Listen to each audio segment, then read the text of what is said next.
लीजिए सुनिए प्रेमचंद की लिखी कहानी मृत्यु के पीछे। वाचन समीर गोस्वामी का है। बाबू ईश्वर चंद्र को समाचार पत्रों में लेख लिखने की चाह उन्हीं दिनों पड़ी जब वे विद्याभ्यास कर रहे थे। नित्य नए विषयों की चिंता में लीन रहते। पत्रों में अपना नाम देखकर उन्हें उससे कहीं ज्यादा खुशी होती थी जितनी परीक्षा में उत्तीर्ण होने या कक्षा में उच्च स्थान प्राप्त करने से हो सकती थी। वो अपने कॉलेज के गरम दल के नेता थे। समाचार पत्रों में परीक्षा पत्रों की जटिलता या अध्यापकों के अनुचित व्यवहार का भार उन्हीं के सिर था। इससे उन्हें कॉलेज में प्रतिनिधित्व का काम मिल गया। प्रतिरोध के प्रत्येक अवसर पर उन्हीं के नाम नेतृत्व की गोटी पड़ जाती थी। उन्हें विश्वास हो गया कि मैं इस परिमित क्षेत्र से निकलकर संसार के विस्तृत क्षेत्र में अधिक सफल हो सकता हूं। सार्वजनिक जीवन को वो अपना भाग्य समझ बैठे थे। कुछ ऐसा संयोग हुआ कि एमए परीक्षार्थियों में उनका नाम निकलने भी न पाया था कि गौरव के संपादक महोदय ने वानप्रस्थ लेने की ठानी और पत्रिका का भार ईश्वर चंद्र दत्त के सिर पर रखने का निश्चय किया। बाबू को ये समाचार मिला तो उछल पड़े। धन्य भाग्य कि मैं इस सम्मानित पद के योग्य समझा गया। इसमें संदेह नहीं कि वो इस दायित्व के गुरुत्व से भली भांति परिचित थे, लेकिन कीर्ति लाभ के प्रेम ने उन्हें बाधक परिस्थितियों का सामना करने पर उद्यत कर दिया। वो इस व्यवसाय में स्वतंत्र आत्मगौरव अनुशीलन और दायित्व की मात्रा को बढ़ाना चाहते थे। भारतीय पत्रों को पश्चिम के आदर्श पर चलाने के इच्छुक थे। इन इरादों को पूरा करने का सुअवसर हाथ आया। वे प्रेमोल्लास से उत्तेजित होकर नाली में कूद पड़े। ईश्वर चंद्र की पत्नी एक ऊंचे और धनाढ्य कुल की लड़की थी और वो ऐसे कुलों की मर्यादा प्रियता तथा मिथ्या गौरव प्रेम से संपन्न थी। ये समाचार पाकर डरी कि पति महाशय कहीं इस झंझट में फंसकर कानून से मुंह न मोड़ लें। लेकिन जब बाबू साहब ने आश्वासन दिया कि ये कार्य उनके कानून के अभ्यास में बाधक न होगा तो कुछ न बोली। लेकिन ईश्वर चंद्र को बहुत जल्द मालूम हो गया कि पत्र संपादन एक बहुत ही ईर्ष्यायुक्त कार्य है जो चित्त की समग्र वृत्तियों का अपहरण कर लेता है। उन्होंने इसे मनोरंजन का एक साधन और ख्याति लाभ का एक यंत्र समझा था। उसके द्वारा जाति की कुछ सेवा करना चाहते थे। उसके द्रव्योपार्जन का विचार तक न किया था। लेकिन नौका में बैठकर उन्हें अनुभव हुआ कि यात्रा उतनी सुखद नहीं है जितनी समझी थी। लेखों के संशोधन, परावर्धन और परिवर्तन, लेखकगण से पत्र व्यवहार और चित्ताकर्षक विषयों की खोज और सहयोगियों से आगे बढ़ जाने की चिंता में उन्हें कानून का अध्ययन करने का अवकाश ही न मिलता था। सुबह तो किताबें खोलकर बैठते कि 100 पृष्ठ समाप्त किए बिना कदापि न उठूंगा, किंतु ज्यों ही डाक का पुलिंदा आ जाता वे अधीर होकर उस पर टूट पड़ते। किताब खुली की खुली रह जाती थी। बार बार संकल्प करते अब नियमित रूप से पुस्तकावलोकन करूंगा और एक निर्दिष्ट समय से अधिक संपादन कार्य में न लगाऊंगा। लेकिन पत्रिकाओं का बंडल सामने आते ही दिल काबू से बाहर हो जाता। पत्रों में नोक झोंक, पत्रिकाओं के तर्क वितर्क, आलोचना प्रत्यालोचना, कवियों के काव्य चमत्कार, लेखकों का रचना कौशल इत्यादि सभी बातें उन पर जादू का काम करती। इस पर छपाई की कठिनाइयां, ग्राहक संख्या बढ़ाने की चिंता और पत्रिका को सर्वांग सुंदर बनाने की आकांक्षा और भी प्राणों को संकट में डाले रहती थी। कभी कभी उन्हें खेद होता कि व्यर्थ ही इस झमेले में पड़ा। यहाँ तक कि परीक्षा के दिन सिर पर आ गए और वे इसके लिए बिल्कुल तैयार न थे। वे उसमें सम्मिलित न हुए। मन को समझाया कि अभी इस काम का श्री गणेश है, इसी कारण ये सब बाधाएं उपस्थित होती हैं। अगले वर्ष ये काम एक सुव्यवस्थित रूप में आ जाएगा और तब मैं निश्चिंत होकर परीक्षा में बैठूंगा। पास कर लेना क्या कठिन है। ऐसे बुद्धू पास हो जाते हैं जो एक सीधा सा लेख भी नहीं लिख सकते। तो क्या मैं ही रह जाऊंगा? मानकी ने उनकी ये बातें सुनी तो खूब दिल के फफूले फोड़े। मैं तो जानती थी कि ये धुन तुम्हें मटिया मैट कर देगी, इसलिए बार बार रोकती थी, लेकिन तुमने मेरी एक न सुनी। आप तो डूबे ही मुझे भी ले डूबे। उनके पूज्य पिता भी बिगड़े। हितैषियों ने भी समझाया, अभी इस काम को कुछ दिनों के लिए स्थगित कर दो। कानून में उत्तीर्ण होकर निर्द्वंद देशोद्धार में प्रवृत्त हो जाना। लेकिन ईश्वर चंद्र एक बार मैदान में आकर भागना निंद समझते थे।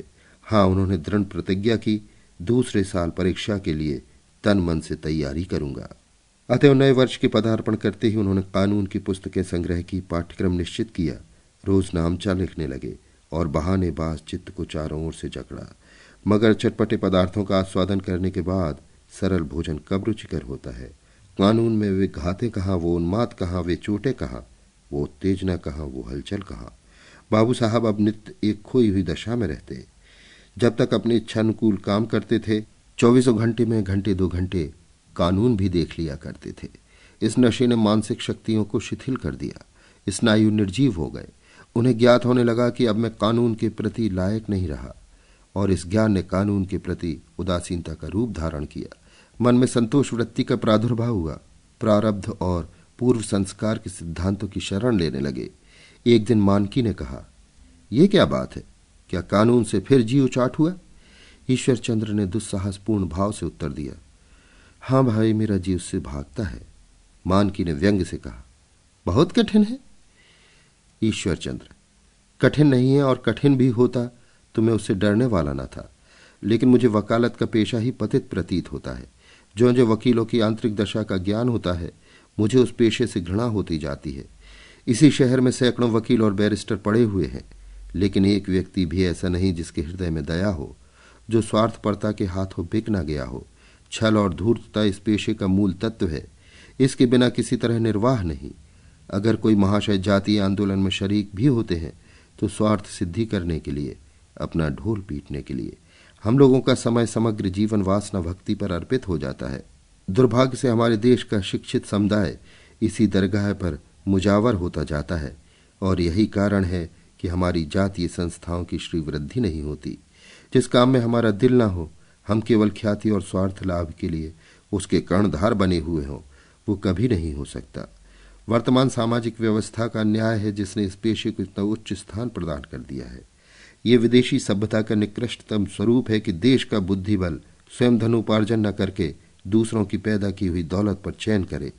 शहद की मक्खी न बनकर चींटी बनना अपने जीवन का लक्ष्य समझता है।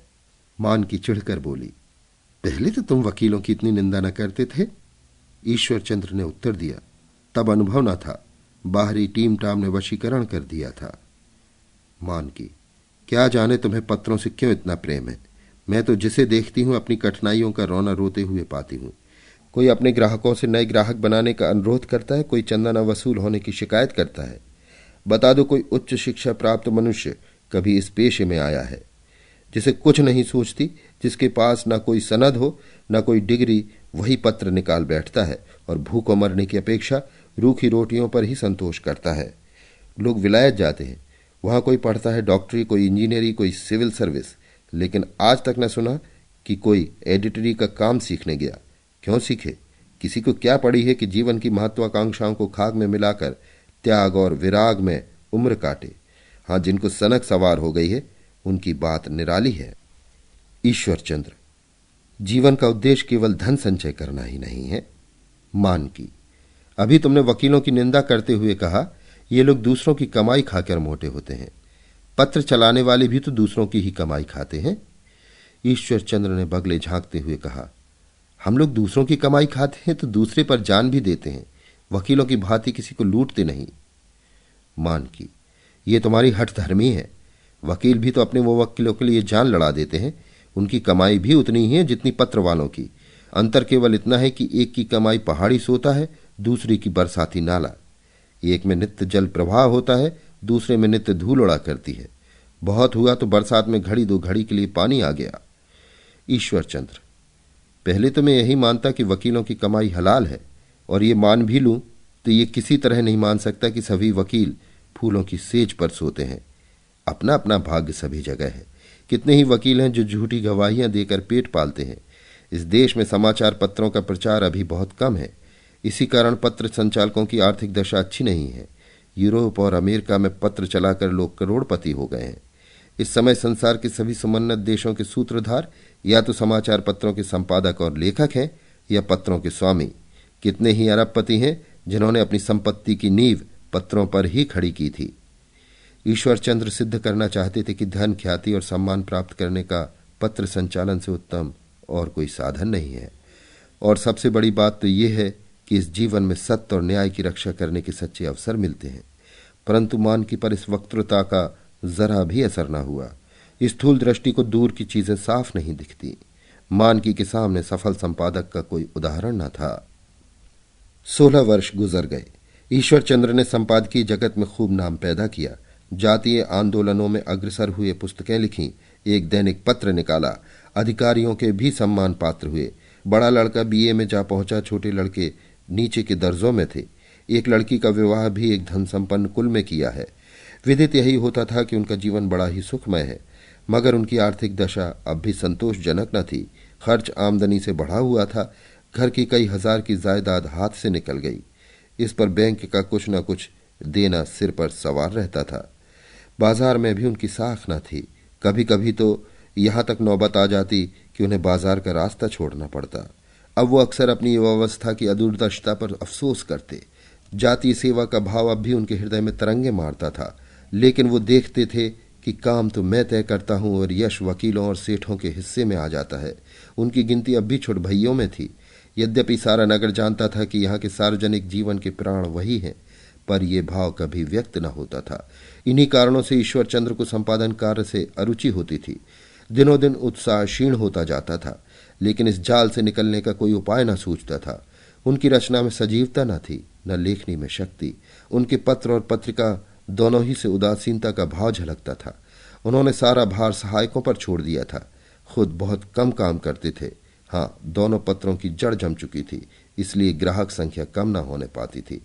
वे अपने नाम पर चलते थे। लेकिन इस संघर्ष और संग्राम के काल में उदासीनता का निर्वाह कहाँ। गौरव के प्रतियोगी खड़े कर दिए। जिनके नवीन उत्साह ने गौरव से बाजी मान ली, उसका बाजार ठंडा होने लगा। नए प्रतियोगियों का जनता ने बड़े हर्ष से स्वागत किया। उनकी उन्नति होने लगी। यद्यपि उनके सिद्धांत भी वही, लेखक भी वही थे, लेकिन आगंतुकों ने उन्हीं पुरानी बातों में नई जान डाल दी। उनका उत्साह देखकर ईश्वर चंद्र को भी जोश आया कि एक बार फिर अपनी रुकी हुई गाड़ी में जोर लगाएं। लेकिन नापने में सामर्थ्य थी, ना कोई हाथ बटाने वाला नजर आता था। इधर उधर निराश नेत्रों से देखकर हतोत्साह हो जाते थे। हाँ, मैंने अपना सारा जीवन सार्वजनिक कार्यों में व्यतीत किया। खेत को बोया, सींचा, दिन को दिन और रात को रात न समझा, धूप में जला पानी से भीगा, और इतने परिश्रम के बाद जब फसल काटने के दिन आए तो मुझ में हंसियां पकड़ने का भी बूता नहीं। दूसरे लोग, जिनका उस समय कहीं पता न था, अनाज काट काट कर खलिहान भरे लेते हैं और मैं खड़ा मुंह ताकता हूं। उन्हें पूरा विश्वास था कि अगर कोई उत्साहशील युवक मेरा शरीक हो जाता तो गौरव अब भी अपने प्रतिद्वंदियों को परास्त कर सकता। सभ्य समाज में उनकी धाक जमी हुई थी। परिस्थिति उनके अनुकूल थी। जरूरत केवल ताजे खून की थी। उन्हें अपने बड़े लड़के से ज्यादा उपयुक्त इस काम के लिए कोई न दिखता था। उसकी रुचि भी इस काम की ओर थी, पर मानकी के भय से वो इस विचार को जबान पर न ला सके थे। इसी चिंता में 2 साल गुजर गए और यहां तक नौबत आ पहुंची कि या तो गौरव का टाट उलट दिया जाए या इसे पुनः अपने स्थान पर पहुंचाने के लिए कटिबद्ध हुआ जाए। ईश्वर चंद्र ने इसके पुनरुद्धार के लिए अंतिम उद्योग करने का दृढ़ निश्चय कर लिया। इसके सिवा और कोई उपाय न था। ये पत्रिका उनके जीवन का सर्वस्व थी। इससे उनके जीवन और मृत्यु का संबंध था। उसको बंद करने की वो कल्पना भी न कर सकते थे। यद्यपि उनका स्वास्थ्य अच्छा न था, पर प्राण रक्षा की स्वाभाविक इच्छा ने उन्हें अपना सब कुछ अपनी पत्रिका पर न्यौछावर करने को उद्यत कर दिया। फिर दिन के दिन लिखने पढ़ने में रत रहने लगे। एक क्षण के लिए भी सिर न उठाते। गौरव के लेखों में फिर सजीवता का उद्भव हुआ। विद्वजनों में फिर उसकी चर्चा होने लगी।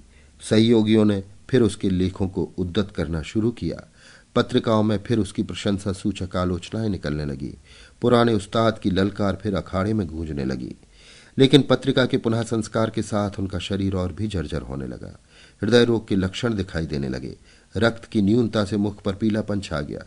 ऐसी दशा में वो सुबह से शाम तक अपने काम में तल्लीन रहते। देश, धन और श्रम का संग्राम छिड़ा हुआ था। ईश्वर चंद्र की सदैव प्रकृति ने उन्हें श्रम का सापक्षी बना दिया था। धनवादियों का खंडन और प्रतिवाद करते हुए उनके खून में गर्मी आ जाती थी। शब्दों से चिंगारियां निकलने लगती थीं, यद्यपि ये चिंगारियां केंद्रस्थ गर्मी को छिन्न किए देती थीं। एक दिन रात के 10 बज गए थे। सर्दी खूब पड़ रही थी। मान की दबे पैर उनके कमरे में आई। दीपक की ज्योति में उनके मुख का पीलापन और स्पष्ट हो गया था। वो हाथ में कलम लिए किसी विचार में मग्न थे। मानकी के आने की उन्हें आहट न मिली। मानकी एक क्षण तक उन्हें वेदना युक्त नेत्रों से ताकती रही, तब बोली, अब तो पोथा बंद कर दो, आधी रात होने को आई, खाना पानी हुआ जाता है। ईश्वर चंद्र ने चौंक कर सिर उठाया और बोले, क्यों, क्या आधी रात हो गई? नहीं, अभी मुश्किल से 10 बजे होंगे। मुझे अभी जरा भी भूख नहीं है। मानकी, कुछ थोड़ा सा खा लो ना। ईश्वरचंद्र, एक गिलास भी नहीं, मुझे इसी समय अपना लेख समाप्त करना है। मानकी, मैं देखती हूं तुम्हारी दशा दिन दिन बिगड़ती जाती है। दवा क्यों नहीं करते? जान खपाकर थोड़े ही काम किया जाता है। ईश्वरचंद्र, अपनी जान को देखूं या इस घोर संग्राम को देखूं जिसने समस्त देश में हलचल मचा रखी है? हजारों लाखों जानों की हिमायत में एक जान ना भी रहे तो क्या चिंता? मानकी, कोई सुयोग्य सहायक क्यों नहीं रख लेते? ईश्वरचंद्र ने ठंडी सांस लेकर कहा, बहुत खोजता हूं पर कोई नहीं मिलता। एक विचार कई दिनों से मेरे मन में उठ रहा है। अगर तुम धैर्य से सुनना चाहो तो कहो। मानकी, कहो, सुनूंगी। मानने लायक होगी तो मानूंगी क्यों नहीं। ईश्वरचंद्र, मैं चाहता हूं कि कृष्णचंद्र को अपने काम में शरीक कर लूं। अब तो वो एमए भी हो गया है। इस पेशे से उसे रुचि भी है। मालूम होता है कि ईश्वर ने उसे इसी काम के लिए बनाया है। मानकी ने अवहेलना के भाव से कहा, क्या अपने साथ उसे भी ले डूबने का इरादा है? घर की सेवा करने वाला भी तो कोई चाहिए कि सब देश की ही सेवा करेंगे। ईश्वरचंद्र, कृष्णचंद्र यहां किसी से बुरा ना रहेगा। मानकी, क्षमा कीजिए बाज आई। वो कोई दूसरा काम करेगा जहां 4 पैसे मिले। ये घर फूक काम आप ही को मुबारक रहे। ईश्वरचंद्र, वकालत में भेजोगी?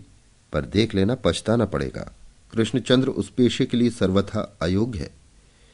मानकी, वो चाहे मजूरी करे पर इस काम में न डालूंगी।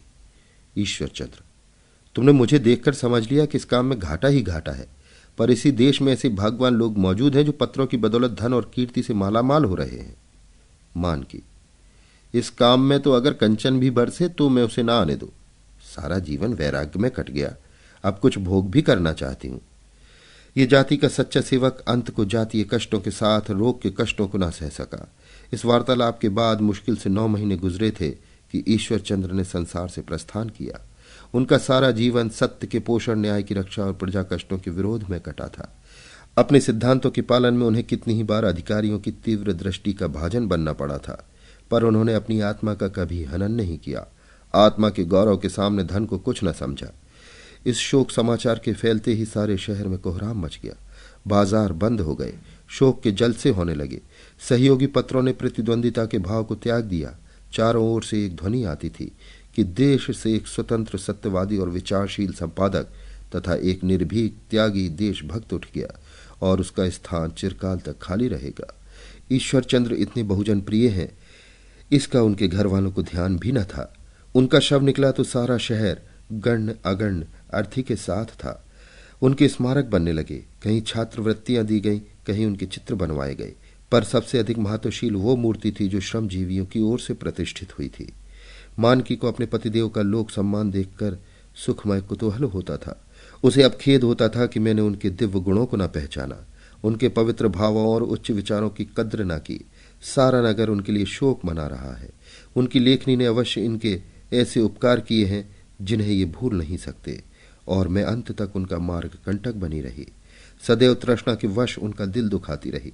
उन्होंने मुझे सोने में मढ़ दिया होता, एक भव्य भवन बनवाया होता या कोई जायदाद पैदा कर ली होती तो मैं खुश होती, अपना धन्य भाग समझती। लेकिन तब देश में कौन उनके लिए आंसू बहाता, कौन उनका यश गाता। यहीं एक से एक धनिक पुरुष पड़े हुए हैं। वे दुनिया से चले जाते हैं और किसी को खबर भी नहीं होती। सुनती हूं पतिदेव के नाम से छात्रों को वृत्ति दी जाएगी। जो लड़के वृत्ति पाकर विद्या लाभ करेंगे वे मरते दम तक उनकी आत्मा को आशीर्वाद देंगे। शोक, मैंने उनके आत्मत्याग का मर्म न जाना। स्वार्थ ने मेरी आंखों पर पर्दा डाल दिया था। मानकी के हृदय में ज्यों ज्यों ये भावनाएं जागृत होती थी, उसे पति में श्रद्धा बढ़ती जाती थी। वो गौरवशाली स्त्री थी। इस कीर्तिगान और जन सम्मान से उसका मस्तक ऊंचा हो जाता था। उसके उपरांत अब उसकी आर्थिक दशा पहले किसी चिंताजनक न थी। कृष्णचंद्र के असाधारण अध्यवसाय और बुद्धि बल ने उनकी वकालत को चमका दिया था। वो जातीय कामों में अवश्य भाग लेते थे, पत्रों में यथाशक्ति लेख भी लिखते थे। इस काम से उन्हें विशेष प्रेम था, लेकिन मानकी हमेशा इन कामों से दूर रखने की चेष्टा करती थी। कृष्णचंद्र अपने ऊपर जब्र करते थे। मां का दिल दुखाना उन्हें मंजूर न था। ईश्वरचंद्र की पहली बरसी थी। शाम को ब्रह्म भोज हुआ। आधी रात तक गरीबों को खाना दिया गया। प्रातःकाल मानकी अपनी सेज गाड़ी पर बैठकर गंगा नहाने गई। ये उसकी चिरसिंचित अभिलाषा थी, जो अब पुत्र की मात्र भक्ति ने पूरी कर दी थी। ये उधर से लौट रही थी कि उसके कानों में बैंड की आवाज आई और एक क्षण के बाद एक जुलूस सामने से आता हुआ दिखाई दिया। पहले कोतल घोड़ों की माला थी, उसके बाद अश्वारोही स्वयं सेवकों की सेना, उसके पीछे सैकड़ों सवारी गाड़ियां थी। सबसे पीछे एक सजे हुए रथ पर किसी देवता की मूर्ति थी। कितने ही आदमी इस विमान को खींच रहे थे। मानकी सोचने लगी, ये किस देवता का विमान है? ना तो रामलीला के ही दिन है, न रथ यात्रा के। सहसा उसका दिल जोर से उछल पड़ा। ये ईश्वर चंद्र की मूर्ति थी जो श्रमजीवियों की ओर से बनवाई गई थी और लोग उसे बड़े मैदान में स्थापित करने के लिए चाहते थे। वही स्वरूप था, वही वस्त्र, वही मुखाकृति। मूर्तिकार ने विलक्षण कौशल दिखाया था। मानकी का हृदय बांसों उछलने लगा। उत्कंठा हुई कि पर्दे से निकलकर इस जुलूस के सम्मुख पति चरणों पर गिर पड़ूं। पत्थर की मूर्ति मानव शरीर से अधिक श्रद्धास्पद होती है, किंतु कौन सा मुंह लेकर मूर्ति के सामने जाऊं? उसकी आत्मा ने कभी उसका इतना तिरस्कार न किया था। मेरी धन लिप्सा उनके पैरों की बेड़ी न बनती तो वो न जाने किस सम्मान पद पर पहुंचते। मेरे कारण उन्हें कितना क्षोभ हुआ। घर वालों की सहानुभूति बाहर वालों के सम्मान से कहीं उत्साहजनक होती है। मैं इन्हें क्या कुछ न बना सकती थी, पर कभी उभरने न दिया। स्वामी जी, मुझे क्षमा करो। मैं तुम्हारी अपराधनी हूं। मैंने तुम्हारे पवित्र भावों की हत्या की है। मैंने तुम्हारी आत्मा को दुखित किया है। मैंने बाज को पिंजड़े में बंद करके रखा था। शोक। सारे दिन मानकी को वही पश्चाताप होता रहा। शाम को उससे न रहा गया। वो अपनी कहारिन को लेकर पैदल उस देवता के दर्शन को चली जिसकी आत्मा को उसने दुख पहुंचाया था। संध्या का समय था। आकाश पर लालिमा छाई थी। अस्ताचल की ओर कुछ बादल भी हो आए थे। सूर्यदेव कभी मेघपट में छिप जाते थे, कभी बाहर निकल आते थे। इस धूप छाह में ईश्वर चंद्र की मूर्ति दूर से कभी प्रभात की भांति प्रसन्न मुख और कभी संध्या की भांति मलिन दिख पड़ती थी। मानकी उसके निकट गई, पर उसके मुख की ओर न देख सकी। उन आंखों में करुण वेदना थी। मानकी को ऐसा मालूम हुआ मानो वो मेरी ओर तिरस्कारपूर्ण भाव से देख रही हैं। उसकी आंखों से ग्लानि और लज्जा के आंसू बहने लगे। वो मूर्ति के चरणों पर गिर पड़ी और मुंह ढांप कर रोने लगी। मन के भाव द्रवित हो गए। वो घर आई तो 9 बज गए थे। कृष्ण उसे देखकर बोले, अम्मा, आज आप इस वक्त कहाँ गई थी? मानकी ने हर्ष से कहा, गई थी तुम्हारे बाबूजी की प्रतिमा के दर्शन करने। ऐसा मालूम होता है वही साक्षात खड़े हैं। कृष्ण, जयपुर से बनकर आई है? मानकी, पहले तो लोग उनका इतना आदर न करते थे।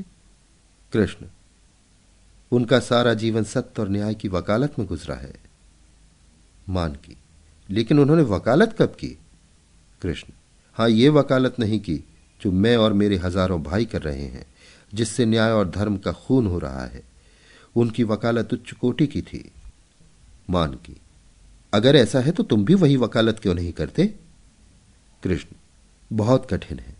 दुनिया का जंजाल अपने सिर लीजिए, दूसरों के लिए रोइए, दोनों की रक्षा के लिए लठ लिए फिरिए, और इस कष्ट और अपमान और यंत्रणा का पुरस्कार क्या है? अपनी जीवन अभिलाषाओं की हत्या। मानकी, लेकिन यश तो होता है। कृष्ण, हां, यश होता है, लोग आशीर्वाद देते हैं। मानकी, जब इतना यश मिलता है तो तुम भी वही काम करो। हम लोग उस पवित्र आत्मा की और कुछ सेवा नहीं कर सकते तो उस वाटिका को चलाते जाएं जो उन्होंने अपने जीवन में इतने उत्सर्ग और भक्ति से लगाई। इससे उनकी आत्मा को शांति होगी। कृष्णचंद्र ने माता को श्रद्धामय नेत्रों से देखकर कहा, करूं तो, मगर संभव है तब ये टीम टाम ना निभ सके। शायद फिर वही पहले की सी दशा हो जाए। मानकी, कोई हरज नहीं। संसार में यश तो होगा। आज तो अगर धन की देवी भी मेरे सामने आए तो मैं आंखें न नीची करूं। अभी आप सुन रहे थे प्रेमचंद की लिखी कहानी मृत्यु के पीछे। वाचन समीर गोस्वामी का था।